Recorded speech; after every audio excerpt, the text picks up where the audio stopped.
नमस्कार, आपल्या सगळ्यांचं स्वागत आहे आयकॉन स्टील प्रस्तुत बिल्ड आयकॉन या उपक्रमामध्ये. आज आम्ही आलोत नाशिकमध्ये आणि माझ्यासोबत आहेत इंजिनियर आणि builder developer Leeladhar Jawale sir, जे स्वतः उत्तम सिव्हिल इंजिनियर सुद्धा आहेत. आर्किटेक्चरल प्रॅक्टिसेस सुद्धा एका अनुषंगाने चांगले चालू आहे. रेसिडेन्शियल प्रोजेक्ट्सवर त्यांची मास्टरी असं म्हणायला हरकत नाही, कारण 500हून अधिक प्रोजेक्ट्सवर त्यांनी आतापर्यंत काम केलेलं आहे. आणि हा 30-35 वर्षांचा यशस्वी प्रवास कसा होता, ते काम करताना त्यांना कसे अनुभव आले, या क्षेत्राकडे बघण्याचा त्यांचा दृष्टिकोन काय आहे, या अनुषंगाने आपण त्यांच्याशी गप्पा मारणार आहोत. त्याचबरोबर इंजिनिअरिंग असोसिएशन सारख्या महत्वाच्या संस्था आहेत, तर त्याच्यावर खजिनदार म्हणून सुद्धा त्यांनी काम केलेलं आहे. त्यामुळे हा एकंदर त्यांचा सगळा प्रवास कसा होता, या अनुषंगानं आपण त्यांच्याशी गप्पा मारणार आहोत बिल्ड आयकॉन या प्लॅटफॉर्मवर. नमस्कार सर. नमस्कार सर.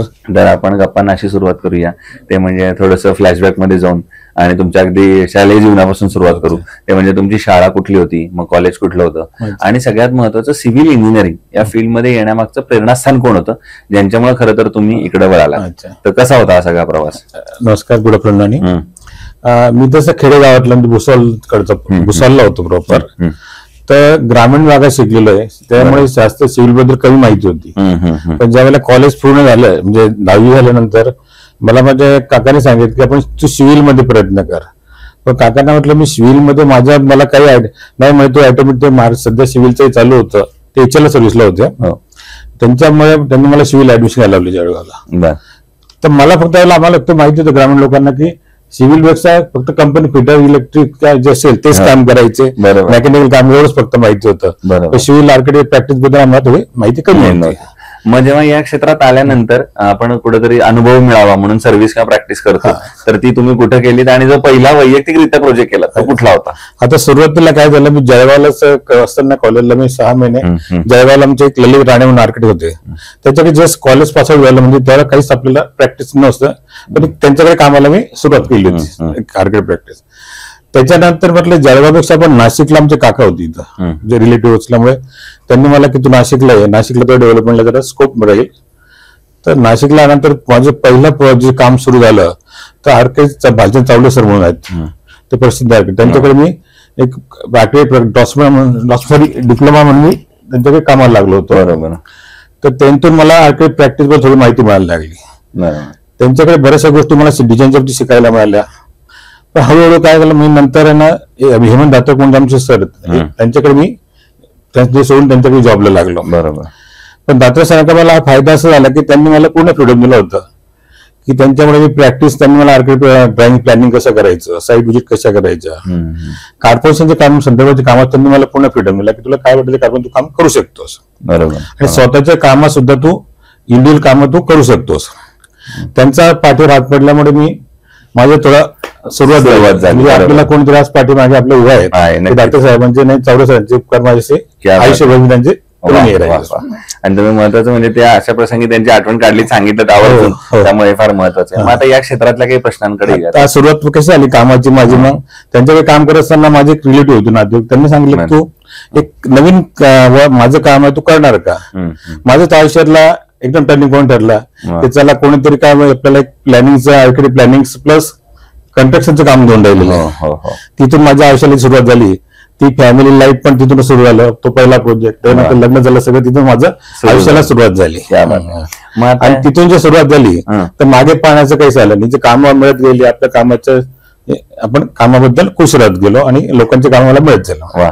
मग आता यातल्या काही प्रश्नांकडे येऊया. त्यातला पहिला महत्वाचा प्रश्न आहे, या क्षेत्रामध्ये अकुशल कामगार किंवा अनस्किल्ड लेबरचं पर्सेंटेज बरेच जास्त आहे आणि अशा लोकांबरोबर काम करणं बऱ्याचदा धोकादायक सुद्धा ठरू शकतं, कधी चुका होतात त्यांच्याकडनं. तर मग तुम्ही ते लेबर मॅनेजमेंट साईटवर कसं करता? आता कसं होतं, त्यावेळेला आम्ही काम दिलं जायचं ना, त्यामुळे त्यांना आम्ही लेबरच काम त्यांना द्यायचो, सगळं मीच बघत होतो. बरोबर.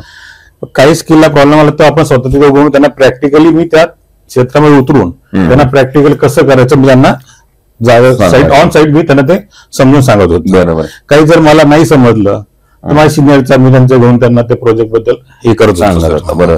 दुसरं, आर्किटेक्चरल प्रॅक्टिस करताना प्लॅन ही स्टेज अतिशय महत्वाची असते.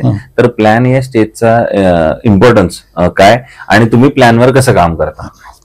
सुरुवातीला सर आमच्याकडे क्लायंट आल्यानंतर त्याची जी मिळकत असते, म्हणजे प्लॉट्स असतो ना, त्या प्लॉटवर पूर्ण माहिती घेतो कसं काय आणि त्याची रिक्वायरमेंट आहे क्लायंटची. त्या रिक्वायरमेंटच्या बघून आम्ही प्लॅनिंगचा ऍज पर कॉर्पोरेशनचे रूल्स म्हणा, गव्हर्नमेंटच्या अथॉरिटीचे रूल्स बघून तेव्हा पुढे प्लॅनिंग करत असतो. त्यामध्ये प्रायव्हेटली त्याचे प्रायव्हसी, पार्किंग रूम मध्ये त्यांचे जे प्रॉपर म्हणजे वर्किंग घरात ते सगळं बघून केलं जातं प्लॅनचं.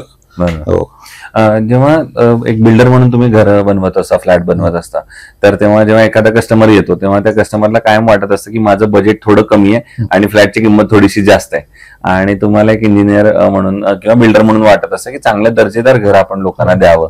तर अशा वेळेला मग क्वालिटी आणि बजेट या दोन्हीचा समतोल मग तुम्ही कसा साधता?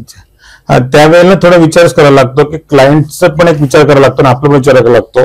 त्याला मध्ये की बघून त्यात काही आपलं करता येईल का तडजोड करून. तर क्वालिटी ही कमी करायचीच नाही. आपल्याला दोन प्रॉफिट, पैसे कमी प्रॉफिट होईल चालेल, पण समोरचा क्लायंट सुद्धा खुश व्हायला पाहिजे आणि आपलं सुद्धा प्रॉपर बिझनेस चालू राहायला पाहिजे. पैसा कमवणे हा उद्देश नाही, त्याबद्दल क्लायंट सुद्धा विश्वास पाहिजे की तो खुश पाहिजे त्याच्या आयुष्यभर ते कमावतो तिथे लावतो. नक्कीच नक्कीच.